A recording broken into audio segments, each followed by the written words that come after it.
오늘 말씀은 본문 말씀이 창세기 3장 13절 말씀입니다. 창세기 3장 13절, 그 다음에 20절과 21절 세 절을 보겠습니다. 주 하나님께서 여자에게 말씀하시기를 네가 행한 이 일이 어찌된 일인 것이냐 하시니 그 여자가 말하기를 그 뱀이 나를 속여 내가 먹었나이다 하더라. 20절입니다. 아담이 자기 아내의 이름을 이브라 부르니 이는 그녀가 모든 산자의 어미였음이라.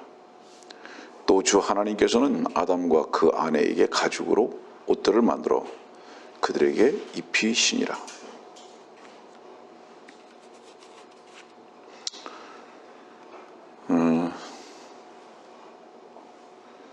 오늘의 말씀도 아마 여러분들이 처음 듣게 되는 부분들이 많이 있게 되리라고 생각합니다.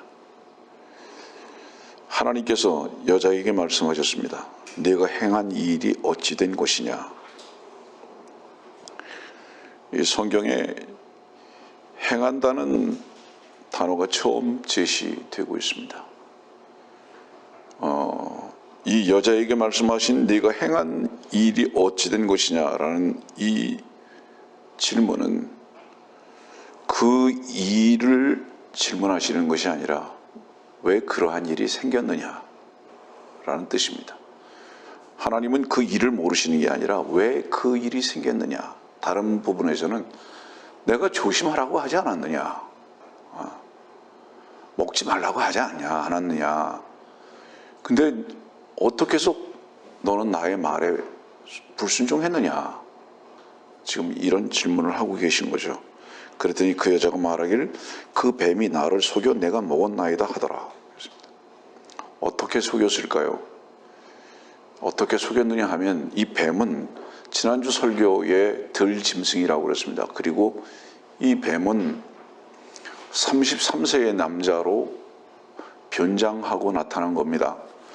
그 부분을 우리는 고린도 후서에서 잠깐 볼 수 있는데요.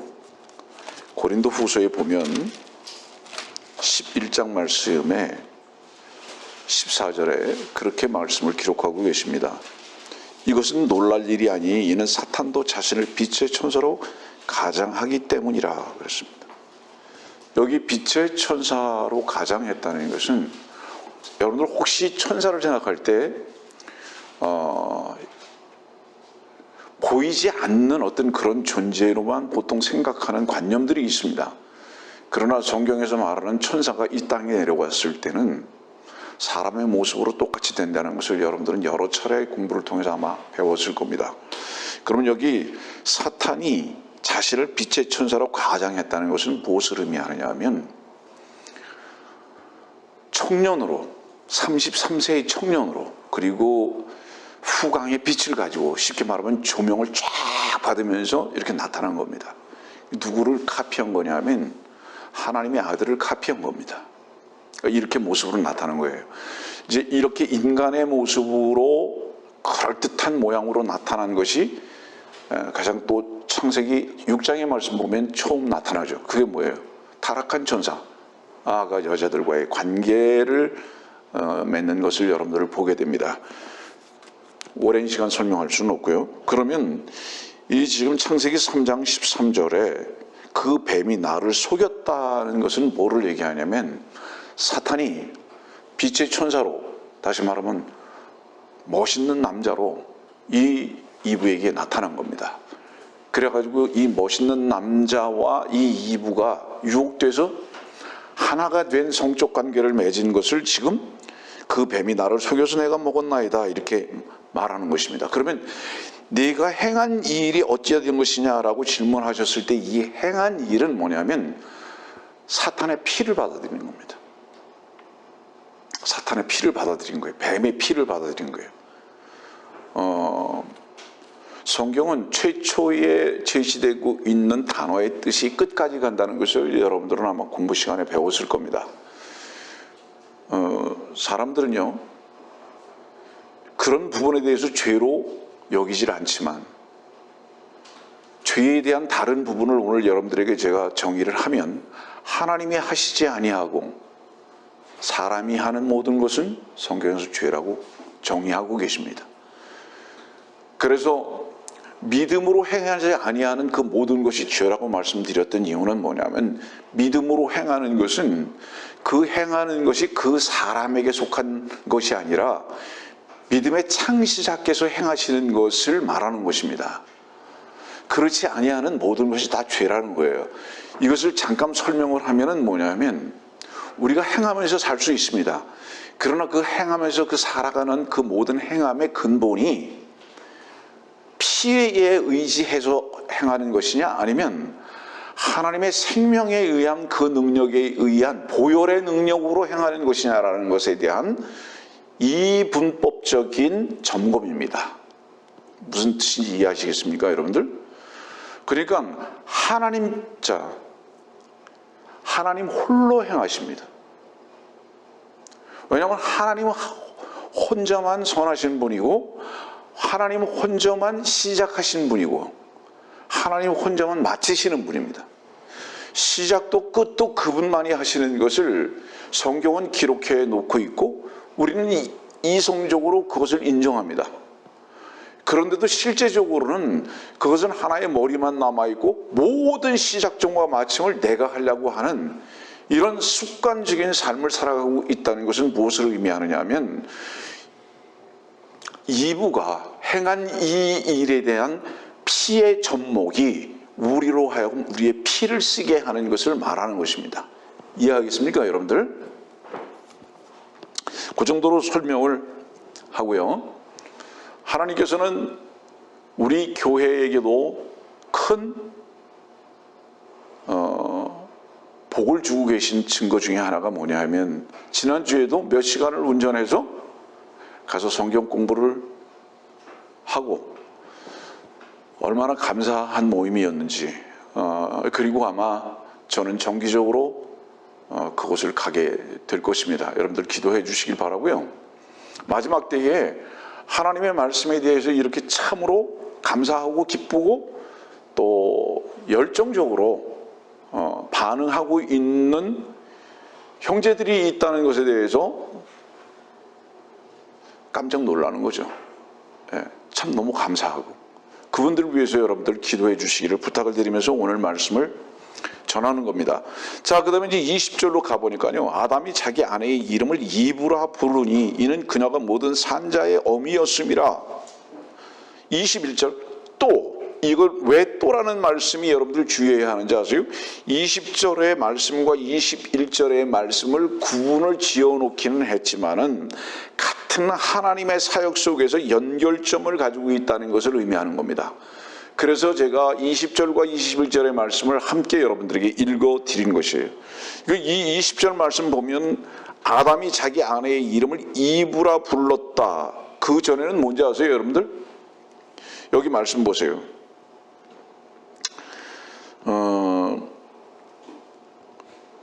3장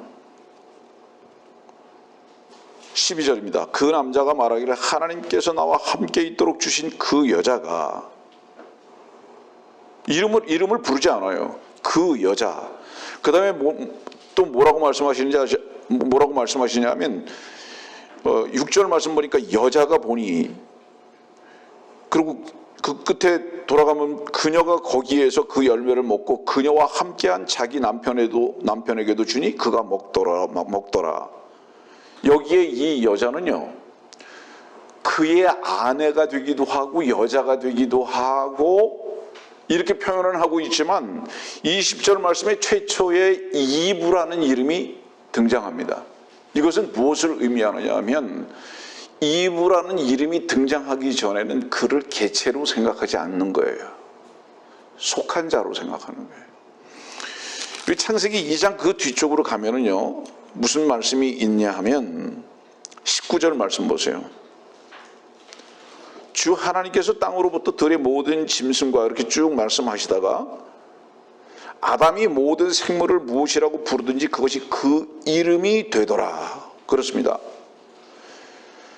20절도 아담이 모든 가축과 공중의 새와 들의 모든 짐승에게 이름을 주었다. 그렇지만 아담이 자기를 위해 돕는 자는 찾지 못한다.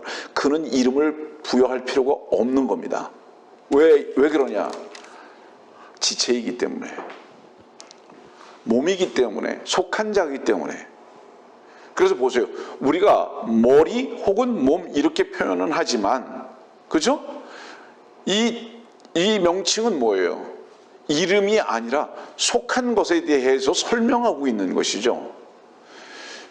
지금 이름을 부르기 시작했다는 것은 뭐냐면 이미 아담의 위치에서 볼 때는 뭔가 분리된 어떤 개체의 위치로 나갔다는 것을 뜻합니다.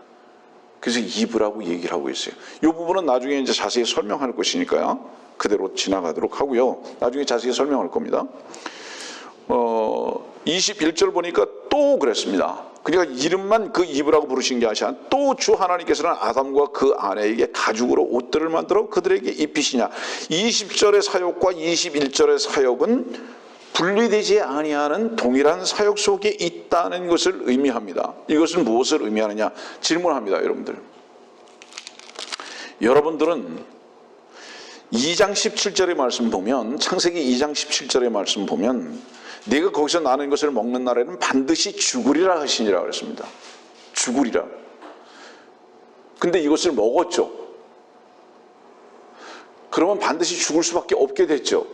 여기에서 이 죽음이라는 것은 뭐를 의미합니까? 정확하게 얘기하면요, 하나님과 사람 사이의 분리입니다. 영적 분리예요. 이것이 관계성이 끊어진 겁니다. 다시 말하면 여러 가지 그 관계성이 끊어진 것들 중에 여러 가지가 있죠. 독립적인 개체가 된 거예요. 다시 말하면 이브는 하나님만을 떠난 것이 아니라 아담까지 떠나서 독립적 개체가 된 것입니다. 이것이 죽은 거예요. 그 반드시 죽으리라 그랬잖아요. 그런데 여기 말씀 보니까 이브라는 이름이 나오죠. 이 이브라는 이름은 뭐죠? 생명이에요. 이브라는 이름. 이 이브라는 이름의 뜻이 생명이거든요. 근데 가죽으로 옷들도 만들어서 입히셨어요. 질문합니다. 여러분들은 부모의 피를 받고 이 땅에 오는 순간부터 사실은 죽음으로 시작해서 온 겁니다. 그 죽음으로 시작해서 왔다는 그 뜻은 뭐냐면 육신의 피를 입고 왔다는 것을 의미하는 거예요. 그 육신의 피를 입고 왔다는 것은 정확한 표현은 아담과 이브의 육신적 유전성에 따라서 왔다는 것을 의미하는 겁니다. 그래서 태어나면서부터 이미 죽음으로 온 거예요. 하나님 앞에서 올 때. 다른 표현은 뭐죠? 죄인입니다. 그래서 그렇게 온 거예요. 근데 이거 말씀 보니까 산자의 어미였다 이렇게 말씀하고 계시거든요. 이게 개체가 되면서 이브라는 이름이 개체가 되면서 산자의 어미가 됐어요. 이것이 의미하는 바가 뭘까요? 이브는요, 범죄했어요. 어떤 범죄를 했죠?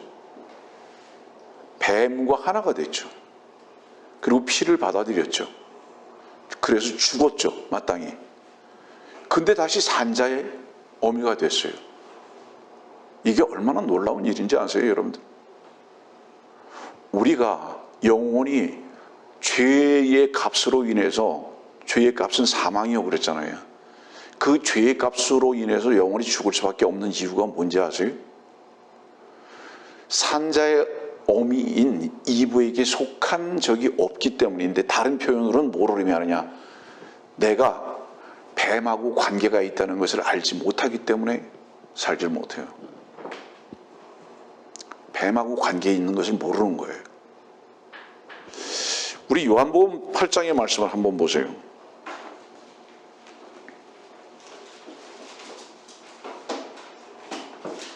요한복음 8장의 1절 말씀 보면 예수께서는 올리브산으로 가시니라. 얼마나 놀라운 이 말씀이 얼마나 놀라운 말씀인지 아세요, 여러분들? 8장 1절을 올리브산, 예수가 올리브산으로 가십니다. 예수는 뭐죠? 예수는 죄를 사하기 위해서 오신 목적을 가진 이름이에요. 그 이름 자체가.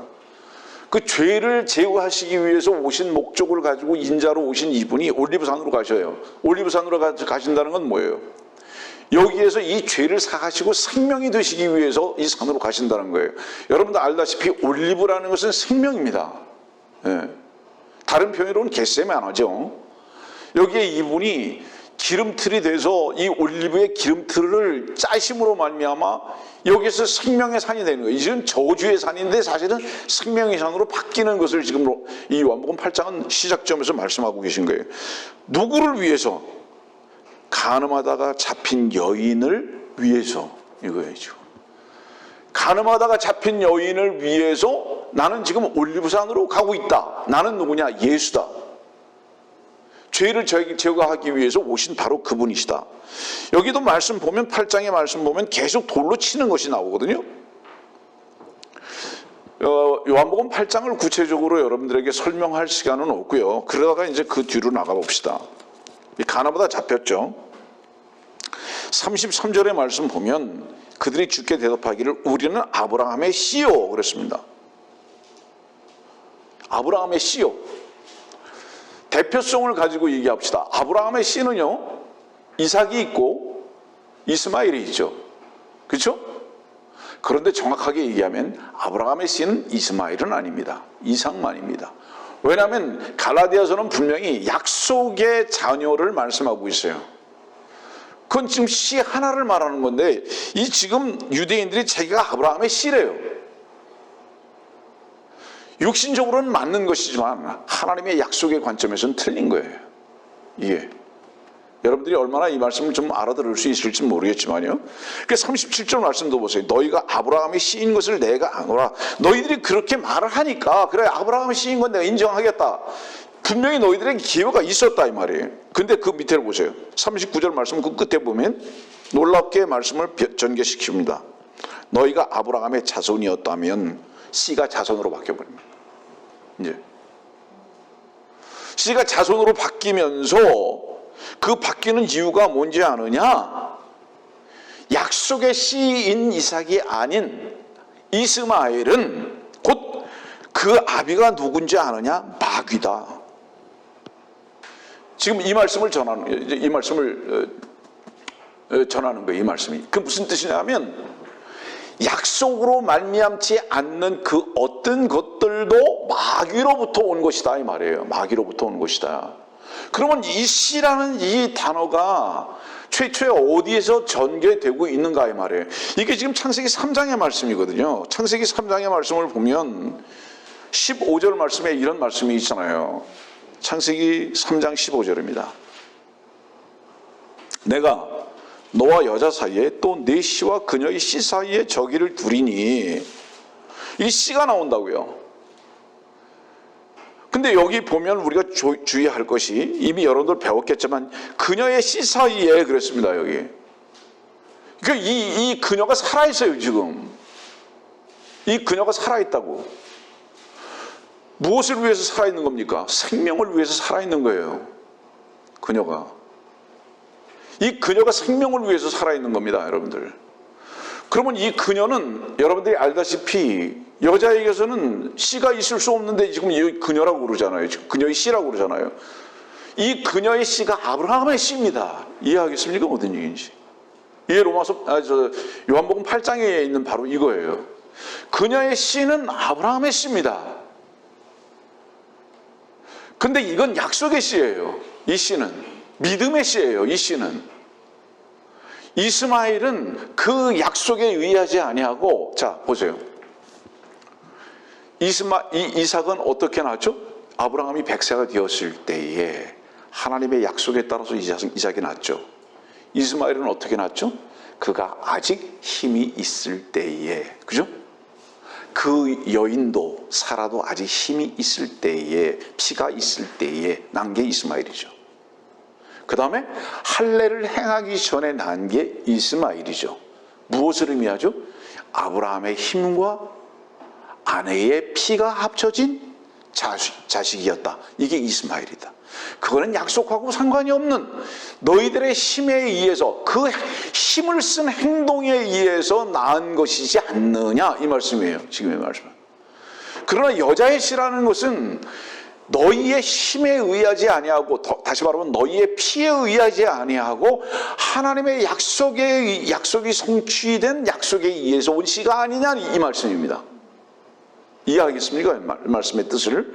그러면 이 약속에 대한 이 씨가 무엇이냐, 이 여자의 씨가 뭐냐면, 여러분들은 이미 알았겠지만 이건 마태복음 1장의 이 말씀에 대해서 뒷받침을 하고 계시지 않습니까?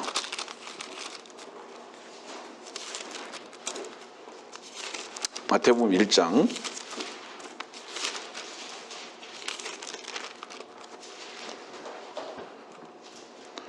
21절입니다. 18절과 21절 두 절을 볼게요. 이제 예수 그리스도의 탄생은 이러하니라. 그의 모친 마리아가 요셉과 정혼하였으나 동침하기 이전에 성령으로 잉태된 것이 그녀에게 나타났더라. 동침하기 이전에 피가 섞인 적이 없어요. 그 성령으로 잉태되었다. 약속의 씨가 왔습니다. 누구에게로부터? 마리아에게. 누구에게로부터? 성령으로부터. 하나님의 말씀입니다. 그 21절 말씀 보니까 그녀가 한 아들을 낳으리니. 이거 이상하다고 생각하지 않는 사람들도 있겠지만 마태복음과 모든 성경은 남자가 남자를 낳는 것으로 기록하고 있지 여자가 남자를 낳는 것으로는 전혀 기록하고 있지 않는 것으로 미루어 봤을 때 21절에 그녀가 한 아들을 낳았다고 말씀하시는 것은 특별한 아들인 것이 분명하기 때문에 분리해서 아들을 낳으리니라고 말씀하지 않냐고 한 아들이라고 딱 명시해서 구분점을 가지고 말하는 겁니다. 왜냐하면 이 아들만큼은 남자의 씨를 받아서 남자의 피로 인해서 난 것이 아니라 사람의 피와 상관없이 성령으로 말미암아 그녀가, 남자가 아니라 그녀가 난 아들이기 때문에 한 아들이다 이 말이에요. 다른 아들들하고 분리된 거다. 쉽게 말하면 이스마엘과 분리된 거다 말이에요.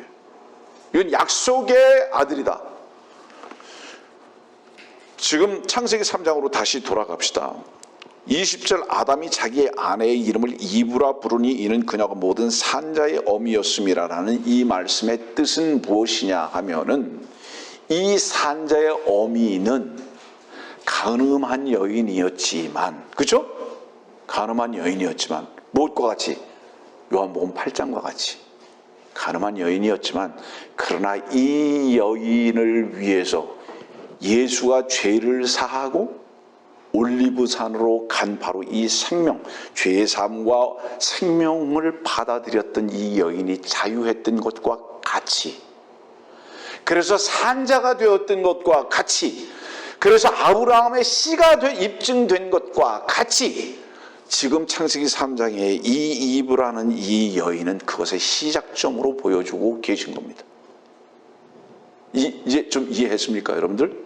네. 이해가 안 된 분들은 다시 공부하세요. 나머지 공부를 하든지 집에 와서 공부하시면 됩니다. 그러니까 이제 20절과 21절은 뭐예요? 20절은 올리브와 연결이 되어 있는 산자를 말씀을 하고 계시고요. 21절은 가죽으로 옷들을 만들어 그에게 입히시니라. 최초의 한 마리의 양인 예수 그리스도께서 죽으심의 희생을 나타내 보여주시는 것을 말하는 거죠.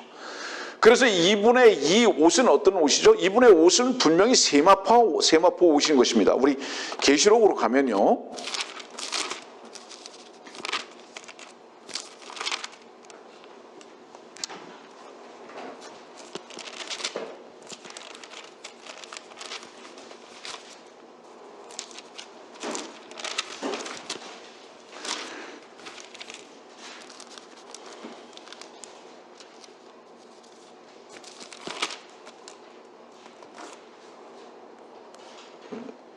제가 잠깐 생각이 안 나는데 계시록 19장 8절 말씀이에요. 미안해요. 계시록 19장 8절. 이제 그녀에게 허락하사 정결하고 흰 세마포를 입게 하셨으니 세마포는 성도들의 의라고 하더라. 그 세마포는 성도들의 의라고 하더라 그러는데 지금 창세기 3장 21절의 가죽 옷은 주께서 우리의 의가 되신 세마포입니다. 근데 놀랍죠? 예전에도 여러분들에게 잠깐 말씀드렸지만 의라는 것을 한자적 표현은 뿌리 두 개에 달린 양이라는 짐승이 스스로 죽어버린 것입니다. 이게 의가 된 거예요. 뿌리 두 개에 달린 양이라는 짐승이 자신을 위해서 믿는 그 자신을 위해서 죽은 것을 믿었을 때 우리는 그 의의 옷을 입는 것입니다. 세마포의 옷을 입는 거예요. 그러니까 이 이부가 산자의 어미가 되는 그 이유가 무엇이냐면 여기서 또라고 연결점으로 하나님의 사역을 표현하시는 이유가 뭐냐면 십자가의 죽으심과 부활의 생명을 함께 지금 역사에서 말씀하고 계시다는 것을 의미하는 겁니다. 우리가 죄만 사함을 받았느냐, 그래서 우리가 가죽의 옷을 입기만 했느냐, 아니다. 우리 안에 지금 주께서 우리의 생명이 되시고 있다, 이것을 말하는 거죠. 그러면 이것은 의미하는 바가 무엇이냐 하면 죄 사함으로 의롭게 된 것으로 끝나게 한 것이 아니라, 우리 로마서를 봅시다. 어떤 말씀이 있냐.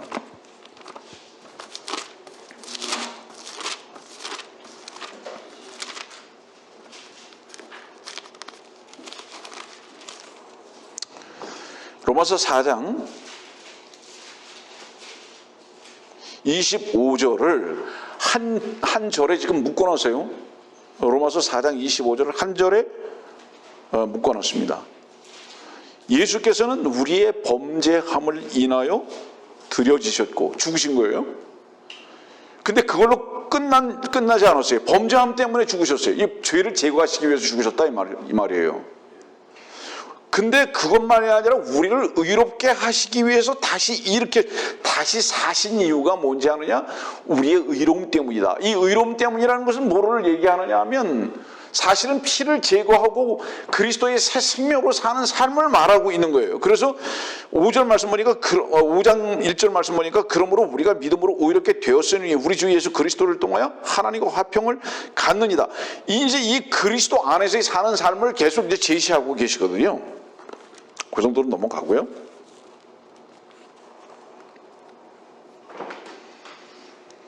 오늘의 설교의 내용은 사실은 이 지금 창세기 3장에 대한 부분을 잠깐 여러분들에게 설명을 하기는 했지만은 행함에 대한 부분입니다.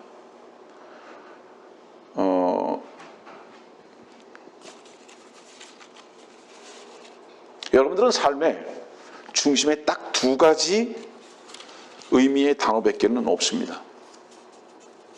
하나는 뭔지 아세요? 할까? 하나는 뭔지 아세요? 말까? 그리고 할까? 말까에 대한 결정을 주께서 하시는 삶을 살지 아니하고 할까? 말까 하는 선택의 결정을 자기 자신이 합니다. 이 두 가지밖에 없어요. 할까 말까에 대한 결정을 자기 자신이 하는 사람은 분명히 그건 자기가 줍니다. 자기가 하나님이에요. 시작도 끝도 내가 하겠다는 뜻입니다. 예스도 노도 내가 하겠다는 뜻입니다. 성경은 이것을 죄라고 말씀하십니다. 십계명을 두 개로 딱 잘라보세요. 하라 마라만 있습니다. 성경의 모든 내용도 하라 마라 이것만 있습니다. 여러분들은 이 말씀 속에서 왜 하나님께서 사람들에게 양심을 주고 왜 율법을 주셨는지에 대해서 본질적으로 사람들은 이해를 못하고 있다는 것을 의미하는 거예요. 하나는 뭐죠? 선입니다. 행해야지.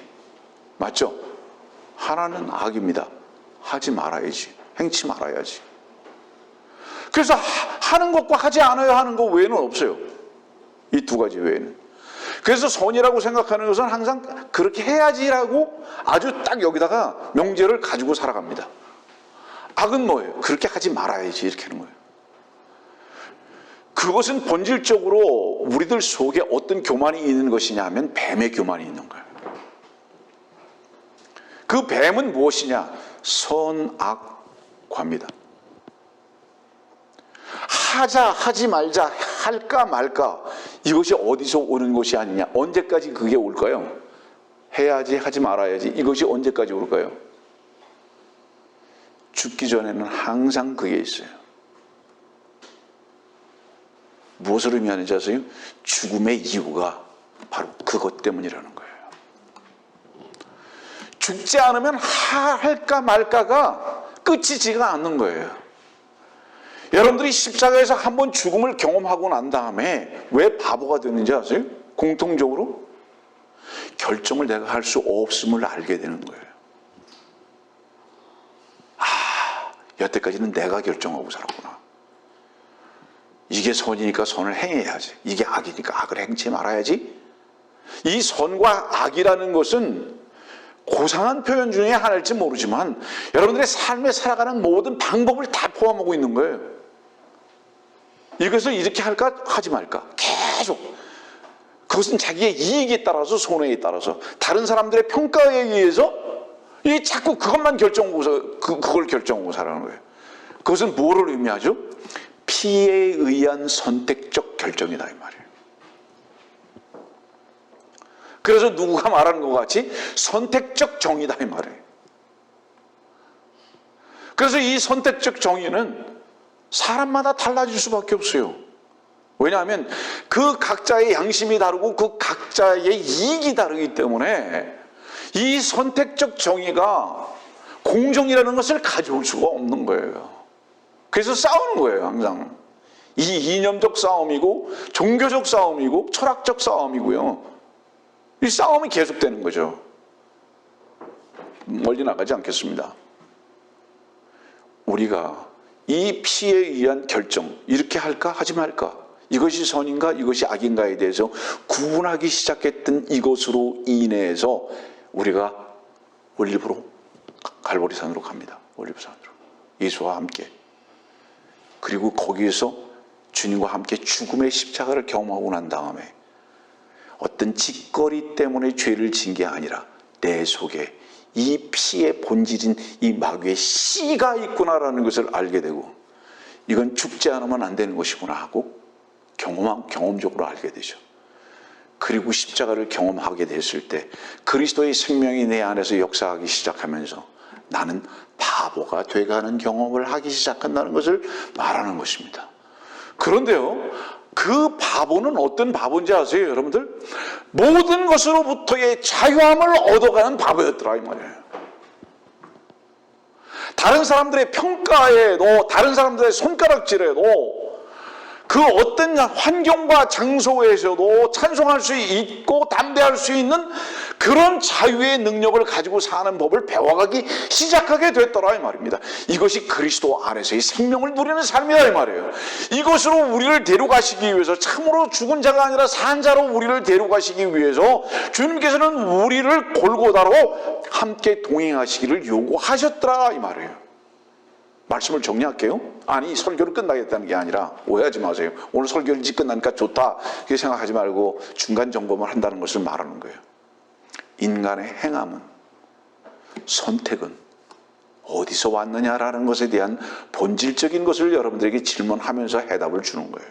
이 행함, 최초의 행함이라는 것은 이브에게 피를 가져다 줬고 그 피는 마귀의 피로서 그 마귀는 이미 선악을 알게 하는 나무의 실과의 모습으로 나타났다는 것을 의미하는 거예요. 다른 면을 말할게요. 선악과 없어요 지금.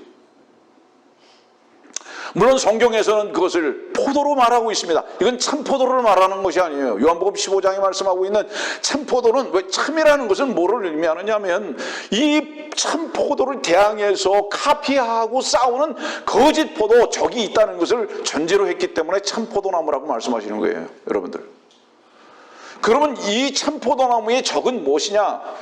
똑같은 모양 비슷하지만은 들포도를 말하고 있다 이 말이에요. 이건 소돔의 포도고 이거는 독배다 이 말이에요. 이건 뱀의 독이다 이 말이에요. 이거는 이 뱀의 독이고 이 야생포도고, 이 야생포도는 무엇이냐? 이게 선악과인데 이 선악과는 참 포도나무이신 주 예수 그리스도를 카피하고 대항해서 싸우는 존재다 이 말이에요. 이 존재가 선악과 없잖아요. 사과도 아니고 복숭아 아니에요. 그런 거 아니거든요. 물론 여러분들 이 부분에 대해서 포도나무인 것에 대해서 배웠을 거라고 저는 믿지만은, 그럼 생명과는 무엇이냐 이 말이에요. 생명과 어디냐, 없다 이 말이야. 이건 또 무엇인 거예요? 이건 올리브나무, 올리브 열매를 말씀하고 있다는 것도 여러분들 아마 아셨을 거라고요. 생명과 없잖아요. 그러면 이것에 영적인 어떤 의미가 있는 거죠. 질문합니다. 내가 참 포도나무며 그분 누구시죠? 주님이시죠. 그러면 지금 포도 열매 먹으면 영생 가는 거예요? 아니잖아요. 어떤 영적 의미가 분명히 있잖아요. 그러면 이 마귀, 선악을 알게 하는 나무의 실과 이 마귀는 어떤 존재였는가? 에스겔서 28장 보세요.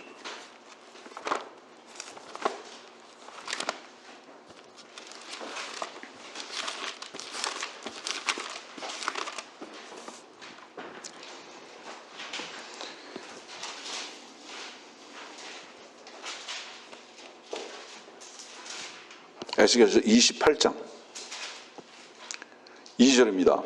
인자 투로 왕에게 말하라. 주 하나님이 이같이 말하노라. 네 마음이 높아졌으므로 내가 말하기를 나는 하나님이라. 나는 바다 가운데 있는 하나님의 자리에 앉아있도다 하는도다. 내가 네 마음을 하나님의 마음처럼 정할지라도 너는 사람이지 하나님이 아니니라. 잠깐 주목이요.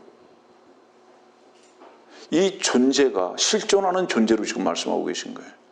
성경에서 에스겔서 28장이 가장 어려운 성경 중에 하나지만은, 여러분들이 언제 기회 있으면 이 말씀도 여러분들이 가르쳐 드리겠지만은, 굉장히 어려운 말씀이에요, 이 말씀이. 근데 분명한 어떤 존재예요.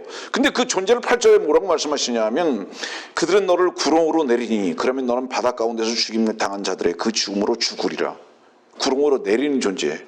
그 다음에 12절 보세요. 인자야 투로왕에게 애가를 지어 그에게 말하라. 주 하나님이 이같이 말하노니 너는 완전한 규모와 충만한 지혜와 완벽한 아름다움을 이루었도다. 네가 하나님의 동산 에덴에 있어 모든 귀한 돌인 홍보석과 황옥과 금광석과 녹보석과 얼룩만화와 벽옥과 사파이어와 에메랄드와, 그래서 쭉 해서 네가 창조되던 날에 네 안에 예비되었도다. 너는, 잘 보세요. 이제 너는 기름 부음을 받은 덮는 그룹이라. 내가 너를 그렇게 세웠더니 내가 하나님의 거룩한 산 위에 있었고 네가 불의 돌들 가운데를 위아래로 걸었도다. 너는 네가 창조된 날로부터 죄악이 네게서 발견되기까지 너는 네 길에 완벽하였도다. 한두 가지만 잠깐 말씀드릴게요. 이 존재는 누구라고 말씀하고 있냐? 기름 부음을 받은 덮는 그룹이라. 14절에 말이에요. 이 말씀 무슨 뜻이에요? 이사야서 14장을 보면 이 존재는 루시퍼입니다. 이사야서 14장을 보면 이 덮는 그룹, 이 루시퍼는 하나님의 보좌 앞에서 하나님을 높이는 찬양대장이었습니다. 이게 찬양대장이라는 것은 뭐를 의미하냐면 찬양을 하는 자들이 있는 거죠. 천사들이. 그룹들과 스랍들과 천사들이 다 그걸 다 지휘하는 거예요. 그 존재가 기름 부음을 받았어요. 그런데 이 존재가 그 위에 보면 네가 하나님의 거룩한 산 위에 있어 네가 불의 돌들 가운데를 위아래로 걸었도다. 지금 에덴 말씀하고 있잖아요. 그죠? 에덴 말씀하고 있죠. 13절 보니까 내가 하나님의 동산 에덴에 있어. 이 에덴은 창세기 1장과 2장에 말씀하고 있는 그 에덴이 아니에요. 여기에 이 에덴은 창세기 2장과 3장에 쫓겨나기 전에 그 에덴에 무슨 돌들 가운데, 불의 돌들 가운데에서 거닐었어요? 아니에요. 그거 아니에요. 그게 굉장히 중요한 부분이에요. 이거는 이 정도로 넘어가고요. 다음에 이제 공부하겠지만 이 존재가 타락한, 다시 말하면 기름 부음을 받은 덮는 그룹인 이 존재가 왕이에요. 왕. 분명히 왕의 모습으로 있는 거예요. 왕의 모습으로 있었던 이 존재가, 영적 존재가 창세기 3장 1절에 뱀으로 나타난 거예요. 옛뱀, 뭐죠 그게? 옛뱀. 옛뱀 마귀예요. 이 옛뱀 마귀가 왕의 모습으로, 통치자의 모습으로 빛의 천사와 같이 쫙 나타난 거예요. 누구한테? 이브한테. 그러니까 이브가 거기에 매혹되고 어떻게 속은 거예요? 아, 하나님이신가 보다.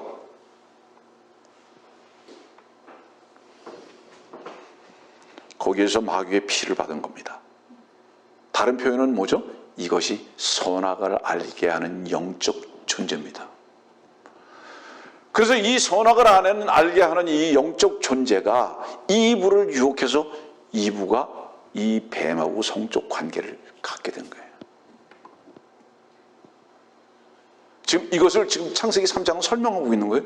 그 후로부터 어떤 일이 생겼느냐? 선악을 알게 하는 나무의 영적 존재인 그 존재의 피는 이것이 선이야, 이것이 악이야 라는 것을 가르쳐줬을 뿐만 아니라, 가르쳐준다는 것은 뭐를 의미하죠, 여러분들?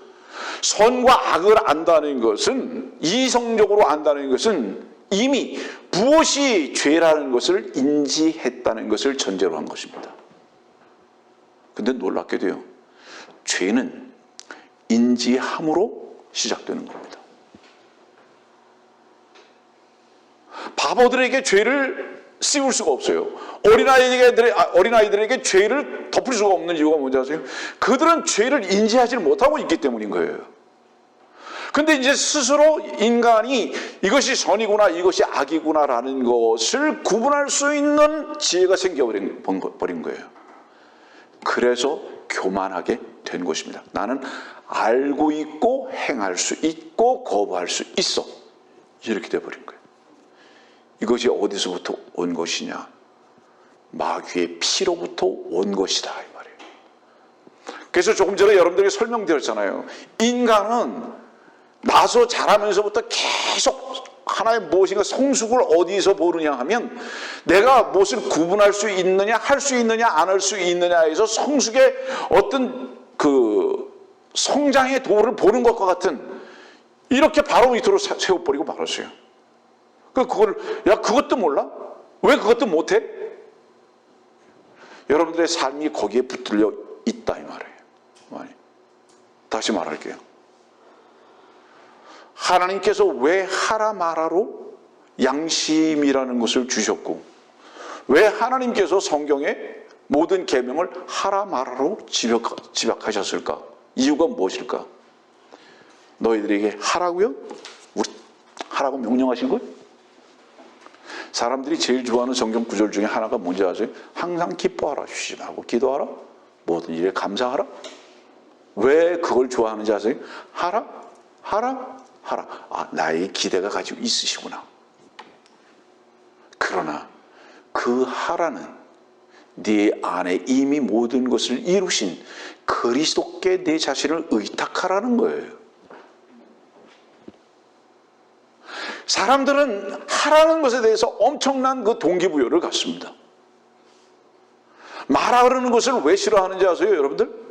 자기의 능력을 제한받는 것 같아요. 그래서 싫어하는 거예요. 내가 지금 힘들고 어려워도 그 예배당의 일로 인해서 사람들이 기뻐하고 거기에 다 심취하는 이유가 뭔지 아세요? 그 사람의 능력을 인정해주는 모임인 것 같으니까 거기에 심취해버리는 거예요. 그래서 힘들고 피곤하고 무리인 거 다 중요하지가 않아요. 이 예배당에서 나를 인정해주고 있다. 그래서 사람이 살아가는 동안에 평생 그의 올무는 무엇이냐? 할 수 있어. 해야지. 하지 말아야지. 왜 하나님께서 하라 말아로 제안하셨느냐? 그분께서 우리가 그렇게 하라고 말씀하신 것이 아니라 너희의 죄가 어디 있는지 아느냐? 너희의 죄가 어디서부터 시작됐는지 아느냐? 얼마나 그걸로 인해서 너희의 연약함과 교만이 발견돼야 하는 줄 아느냐라고 우리들에게 주신 거예요. 그것을. 여러분 혹시 오늘 한자를 잠깐 얘기하는데요. 한자의 인자를 혹시 아십니까? 사람 심자를 밑에다 마음 심자를 넣어놓고 그 위에요. 역자에다가 딱 이렇게 칼 하나 딱 댔어요. 이거 뭐를 의미하는지 아세요? 마음에 강한 칼이 갖다 들이대도 참을 수 있어요. 그게 인내다. 얼마나 고통스러워요. 우리의 인내는 얼만큼 극대화하는지 아세요? 자녀들을 위해서, 가정을 위해서, 사람들에게 인정받기 위해서. 내 마음의 고통 같은 것은 그건 아랑곳하지 아니하고, 어떤 고통이 있어도 이걸 참아낼 수 있는 인내. 그러나 그 인내는 주님 한 분만으로 좋겠고 그분만이 하신 것입니다. 그분만이 참 이겨내신 분인 거예요. 그리고 그분만이 참 때문에 인내를 하신 겁니다. 왜? 영원한 생명을 위해서 그분만이 참으신 거예요. 참된 가치죠. 사람들은요, 교회 일도 사람들이 하나님의 일이라고 도우려고 하거든요. 여러분들이 오늘 집에 가셔서 사무엘하 6장을 보세요. 그 사무엘하 6장을 보면 너무나 잘 아는 말씀인데요. 다윗이요, 궤를 가지고 움직이는데 소들이 그 궤를 메고 가죠. 근데 소가 움직여가지고 궤가 떨어지려고 그래요. 누가 잡았죠? 우사가 잡았잖아요. 우사 죽었습니까? 칭찬받았습니까? 죽었죠. 왜죠? 이거예요. 궤 말씀이죠. 하나님의 일은 하나님이 하신다 이 말이에요. 네 힘 보태지 마라 이 말이에요. 예? 예배당이 거룩한 모임이 되지 않는 이유는 뭔지 아느냐? 여기 죄 많은 자들이 모였기 때문에 거룩한 모임이 되지 않는 것이 아니라 예배당에 인간의 힘이 하나님의 일을 돕고자 하는 자들만이 있기 때문에 이 예배당이 거룩한 모임이 되지 않는다 이 말이에요. 하나님의 일은 하나님 혼자 하신다 이 말이에요. 하나님께서는 우리의 행함을 요구하지 않으신다 이 말이에요. 붙들지 마라 이 말이에요. 한 얘기가 되겠습니다만은 소가 흔들어가지고 궤가 정말로 땅에 떨어졌겠습니까? 제가 볼 땐 그렇지 않아요. 인간의 염려죠. 그리고 난 다음에 그 소가 어떻게 됐는지 아세요? 성경의 소는 주의 종입니다. 그 소는 나중에 토사구팽되는 거예요. 제물로 바쳐지죠. 주의 종들은요, 이 땅에서 무엇을 얻는 자들이 아니에요. 죄송합니다. 제물은 뭔지 아세요? 똥꼬지 다 그분께 드려지는 거예요. 태워져서. 너에게 속한 그 모든 것은 깨끗해 보이든지 더러워 보이든지 다 나의 것이다. 담대하지 않습니까, 여러분들? 주의 말씀에 궤를 여러분들이 소유했다면 여러분들의 깨끗함도 더러움도 다 주님의 것으로 분명히 드려지는 삶이 종의 삶이고, 그것을 믿는다면 왜 사람들을 의식하고 살 수밖에 없겠는가요, 말이에요. 하나님의 일은 하나님이 하신다. 너희들의 행함이라는 바로 이것을 개입시키지 마라. 놀라운 말씀이죠. 사무엘하 6장에 있는 말씀이요.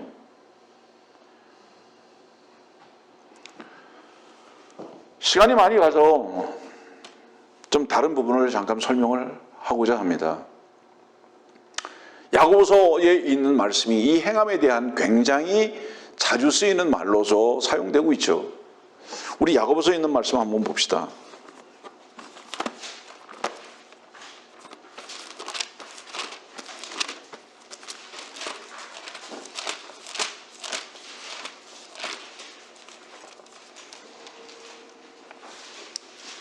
야고보서 2장 17절입니다.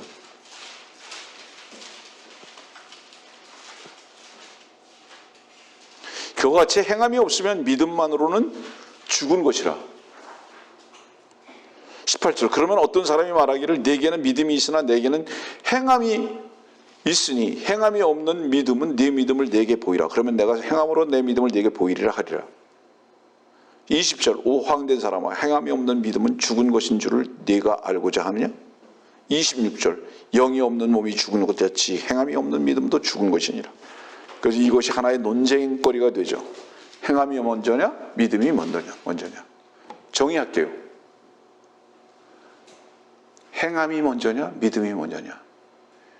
여러분들에게 모든 필요가 되신 그 행함은 주님이 혼자 하셨습니다. 설명을 할게요. 끝까지 들으세요. 하나님께서 우리들에게 요구하신 그 모든 행함의 시작과 끝을 주께서 하셨어요. 히브리서 10장은 주의 뜻을 행하려고 내가 왔다라고 말씀하십니다. 구약 성경은 뭐죠? 하나님께서 인간들에게 행하라고 명령하십니다. 근데 히브리서 10장은 주의 뜻을 행하라고 내가 왔다고 말합니다. 그 뜻은 어떤 거였죠? 다 이룬 것이었습니다. 주님께서 십자가에 달려 죽으실 때 다 이뤘다는 것은 무엇을 의미하는 거죠? 너희들의 행함을 보태지 마라. 너희들의 행함은 불필요하다. 근데 지금 야고보서 2장은 보면 행함을 계속 요구하고 계시다 이 말이에요. 이것을 어떻게 설명할 것인가? 한 가지 예를 들게요. 여러분들이 사랑하는 이에게 귀한 선물을 해요. 그 선물을 하면서 행한다고 여깁니까? 아니면 사랑의 표현이라고 얘기합니까? 그건 사랑의 표현이라고 얘기해요.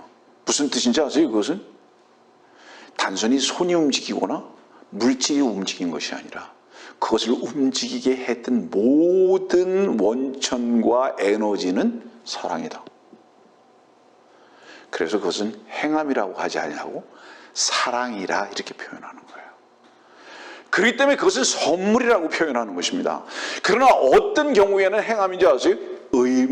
의무적이었든지 억지로였든지 했을 때는 그것은 행함이라고 표현하는 것인 거예요. 이해하겠습니까? 무슨 얘기인지. 거래가 됐든지 저주나 복이 필요해서 두려워서 행했다면 그거는 행함이라고 말하는 거예요. 그러나 사랑이라는 것에 대한 행함은 어떤 목적이 따로 있는 것이 아니에요. 무엇인가 보상을 얻거나 무엇인가 두렵거나 무엇인가 계산적이었기 때문에 하는 것이 아니라 단 유일한 이유가 사랑 때문이었던 겁니다. 그래서 그것은 행했다고 표현하는 것이 아니거든요. 이 정도로 설명하고, 야고보의 그러면 행함은 무엇을 의미하는 것인가? 질문. 야고보서 신약에 맞죠? 신약 맞죠? 맞죠? 신약 성경 중에서 제일 먼저 쓰여진 것이 야고보서입니다. 주후 40년에 쓰여졌어요. 주께서 죽으시고 그러니까 약 6년 정도 지나서 쓰여진 거예요. 무엇을 의미하는지 아세요? 입증시키게요. 사도행전 12장 보세요.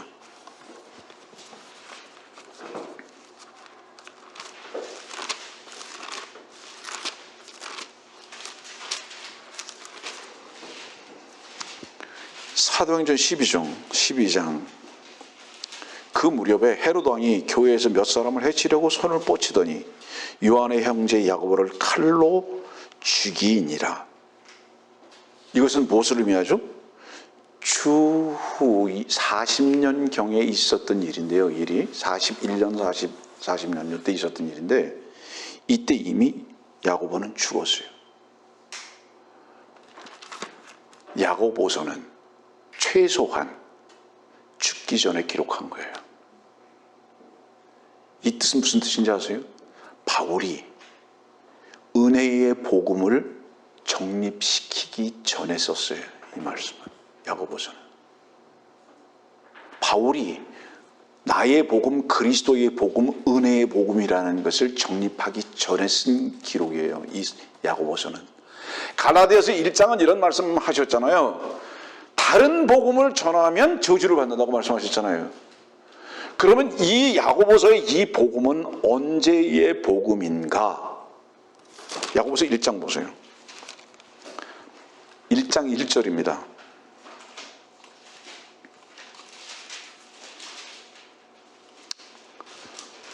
하나님과 주 예수 그리스도의 종 야고보는 널리 흩어져 있는 12지파에게 문안하노라. 여러분들 나중에 집에 가셔서 미가서 2장 12절 말씀을 보면 흩어져 있는 자들이 언제 어떻게 모일 것에 대해서 말씀하고 있거든요. 여기 지금 흩어져 있어요. 아직도 12지파가. 이때가 언제인지 아세요? 이 교리적인 것을 설명하는 겁니다, 여러분들. 계시록으로 한번 가보세요.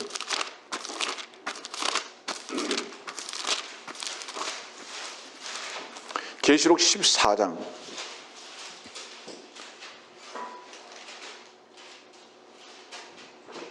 계시록 14장 12절입니다. 여기에 성도들의 인내가 있으며 여기에 하나님의 계명들과 예수의 믿음을 지키는 자들이 있느니라고 하더라. 성도는요, 환난 성도가 있고 교회에 속한 성도가 있어요. 여러분들은 환난 성도가 아니에요. 여러분들은 교회에 속한 성도예요. 왜냐하면 교회에 속한 성도는 계시록 4장 1절에 이미 휴거됐기 때문인 거예요. 지금 이 계시록 14장에 있는 이 성도들은 환난 성도를 말하는 거예요.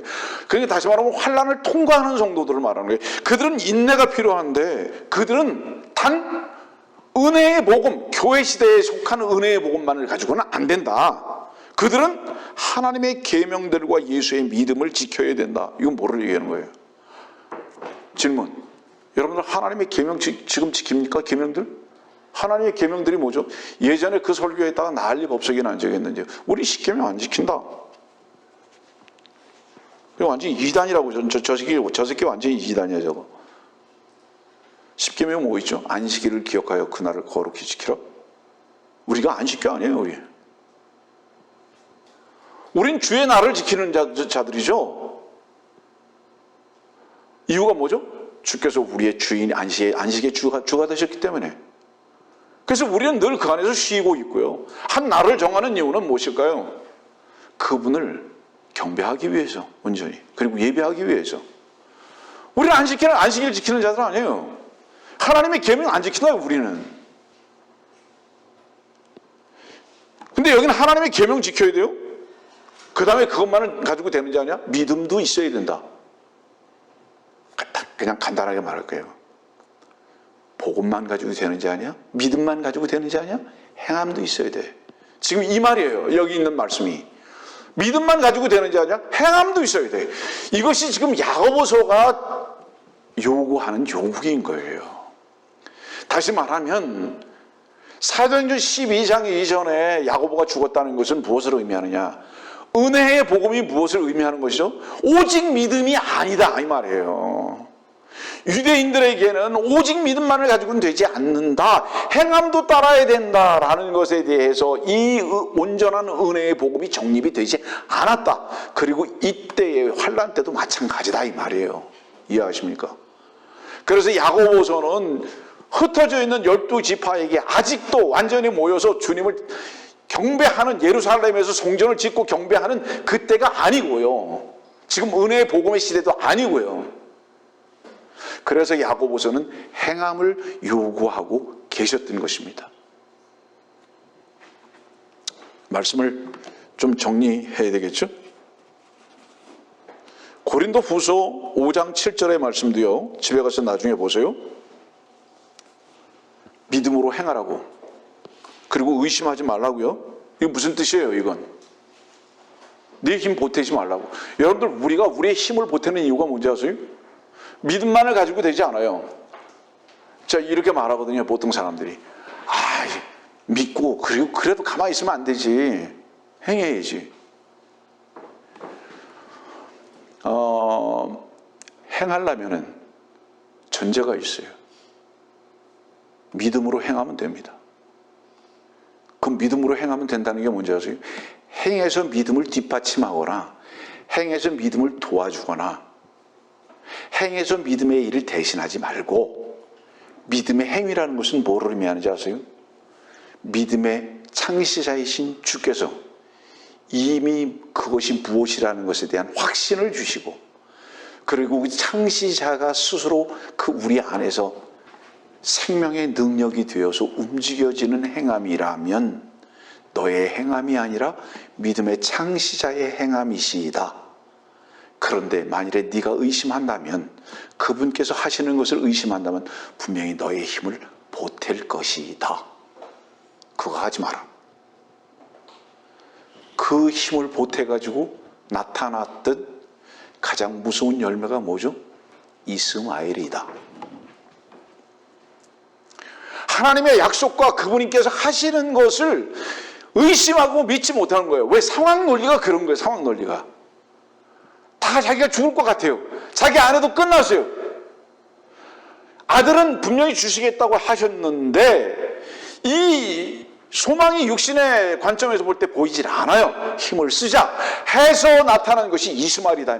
그래서 이 시대의 교회는 이삭에 속한 교회가 아니라 다 이스마엘에 속한 가짜 교회들이 돼버리고 말았다는 것을 여러분들에게 기회 있을 때마다 말하는 거예요.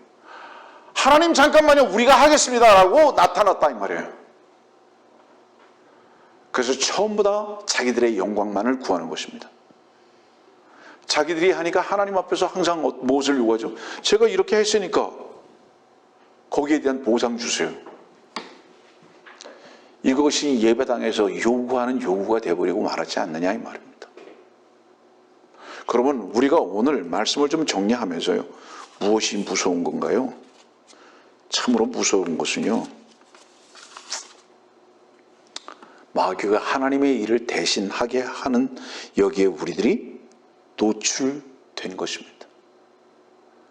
무엇이든지 내가 하려고 그래요. 왜 그러는지 아세요? 내가 살았음을 입증받고 살기를 원하는 거예요. 그러나 그 행함을 주님께 옮겨놓은 자들은 나는 죽고 주님 한 분만이 사셨습니다라는 고백과 그분 한 분만을 경배하고자 하는 삶이 그들의 생명의 주로 중심에 있기 때문인 것을 우리는 압니다. 정리할게요. 말씀. 다시 창세기 3장으로 가세요.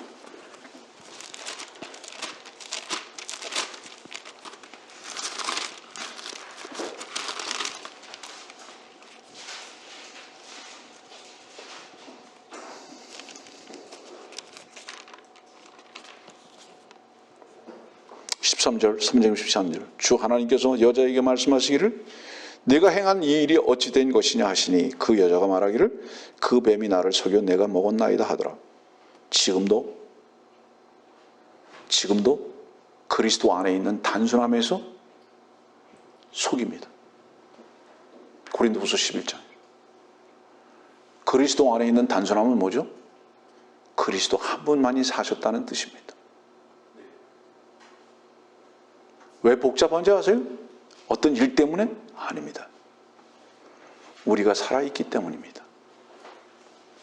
그리스도 안에서는 예와 아니오만 있다고 말씀하시는 이유가 뭔지 아세요? 그분은 복잡성을 가지고 계시지 않습니다. 그분 한 분만이 선이라고 누가 보면 분명히 고백하고 계신데도 불구하고, 자 보세요. 선, 악. 악한 자가 원하는 것은 데살로니가후서 뭐죠? 마귀예요. 선 뭐죠? 분명히 하나님 한 분 외에는 선한 이가 없느니라. 네가 어찌하여 나를 선하다고 하느냐? 주님 이렇게 말씀하셨죠? 왜? 자, 질문. 네가 어찌하여 나를 선하다고 하느냐? 주님 선하세요? 안 하세요? 그분 하나님이세요? 아니세요? 근데 왜 그렇게 질문하셨을까요? 어찌하여 네가 나를 선하다고 하느냐? 왜 그렇게 질문하셨을까요? 이유가 무엇일까요? 그분은 질문받고 있는 그 사람에 의해서 선한 위치에 있지 않아요. 주님은. 그분은 죄인으로 오셨어요. 인자로 오셨다. 아세요? 뱀의 모양으로 오신 분이에요. 네 앞에 있는 나를 어떻게 선하다고 하느냐? 나는 하나님이지만 지금은 내가 뱀의 모습 때문에 왔다. 그리고 참으로 선을 요구하는 너를 선케 하기 위해서 내가 온 자다. 네가 하나님을 믿으라. 그럼 또 나를 믿게 될 것이다. 이런 의미에서 주님께서는 그렇게 말씀하고 계시거든요. 그래서 하나님 한 분만이 선이시고 마귀 하나가 분명히 악한 자인데 우리는 이것을 공유하라고 합니다. 어떻게 공유하라고 하죠? 이것이 선인가 이것이 악인가? 하나님이라는 것을 카피하고 싶어 하고요. 나는 마귀와 상관없다는 것을 나타내 보여주기 위해서 이 두 가지를 다 내 마음 안에 가지고 살면서 평가하고 분리하고 거부도 할 수 있는 주의 위치에 있다고 생각하는 이 교만으로의 삶을 살아가는 존재들이 종교인들이다 이 말입니다.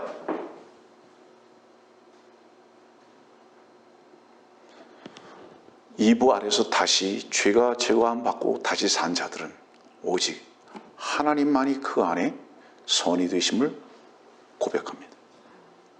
그분만이 우리의 의시고 우리의 생명인 것을 고백하고 그 안에서 사는 자들입니다. 이것이 오늘 우리들에게 주님께서 주시는 귀한 말씀인 것을 잊지 마시기를 바랍니다.